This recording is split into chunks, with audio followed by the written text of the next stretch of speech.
আমি কিন্তু একটা ভালো কিছু করতে পারিনি, টেস্ট পাইনি, কারণ আমরা আসনের মধ্যে ছিলাম না। তারপর আমি আপনাদের বলবো, তাদের সরকার ছিল, এমপি ছিল, তার চাইতে ৩-৪ গুণ কাজ করে গেছে ইনশাআল্লাহ। আবারও ভালো করে নাটোর গোলাঘাট গোবস্তাপুর সাজাতে চাই।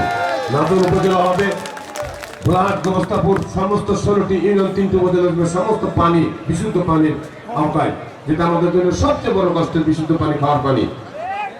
এবং কৃষি সেচ এটা অলরেডি শুরু। এই হুগলা থেকে পানি পাম্পিং করে নাচল হয়ে পানি চলে যাবে নিয়ামতপুরে। এটা আগামী জুনের মধ্যে ইনশাআল্লাহ অর্থ পাওয়ার কথা ইনশাআল্লাহ।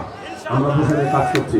নাচল গোলাঘাট গোবস্তাপুর বরঙ্গের সর্বোচ্চটা যেন দামি জায়গায় আগামী 2-3 বছরের মধ্যে যেন ইনশাআল্লাহ বাংলাদেশের মধ্যে চাঁপাইনবাবগঞ্জ জেলা হবে সবুজ মাঠ, সবুজ কৃষি উন্নয়ন, কৃষি বিপ্লব ইনশাআল্লাহ। এবং আমাদের বিএমজি যে আছে মোটরগুলো বিদ্যুৎ চালিত, এগুলো অলরেডি প্রস্তাব দিয়ে আনা হয়েছে। প্রত্যেকটা মোটর সৌরশক্তিতে আসবে ইনশাআল্লাহ। এবং আমাদের কৃষি খরচ একবারে মিনিমাম পর্যায়ে চলে আসবে। আমরা কৃষিতে যদি উন্নয়ন করতে পারি, কর্মসংস্থান সবচেয়ে বড় জায়গা হচ্ছে কর্মসংস্থান। কৃষি কর্মস্থান সবচেয়ে বড় একটা জায়গা ইনশাআল্লাহ। এগুলো আমরা গুছিয়ে ফেলতে পারবো।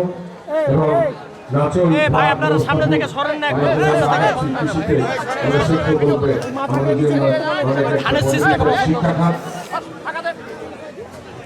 আমরা কৃষিকাজ এবং শিক্ষা, স্বাস্থ্য খুবই জন্য অবস্থা আমাদের। শিক্ষা এবং বিশেষ করে বলবে স্বাস্থ্য খাত আগামী দিনে নাচল গোলাঘাট গোবস্তাপুর মেডিকেল হবে একটা আইকন চিকিৎসার জন্য। আমি কথা দিয়ে গেলাম ইনশাআল্লাহ আপনাদেরকে।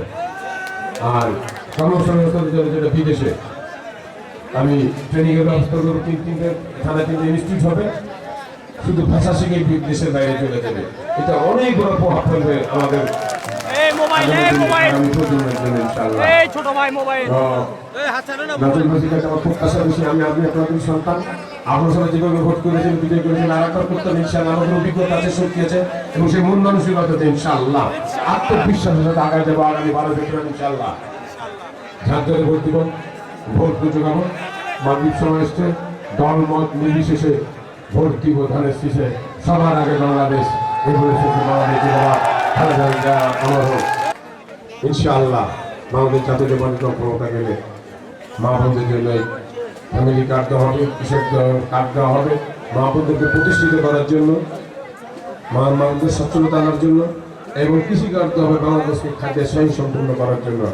এবং জনাব তারেক রহমান 29 জানুয়ারি মাদ্রাসা মাঠে ঘোষণা দিয়ে গেছেন, আবারও বরংপুরকে শক্তিশালী করা হবে ইনশাআল্লাহ। উনি বলেছেন একটা এখানে আমের হিমাগার হবে, এবং পদ্মা নদী, পদ্মা গঙ্গা বাদ করবেন। এইগুলো আমরা জানি। এবং উনি আরেকটা বড় ঘোষণা দিয়েছেন, 10,000 টাকা পর্যন্ত তাদের কৃষি নদী সুৎস মাফ করে দিলেন, যেমন দেশ থেকে আগে মাফ করেছিলেন।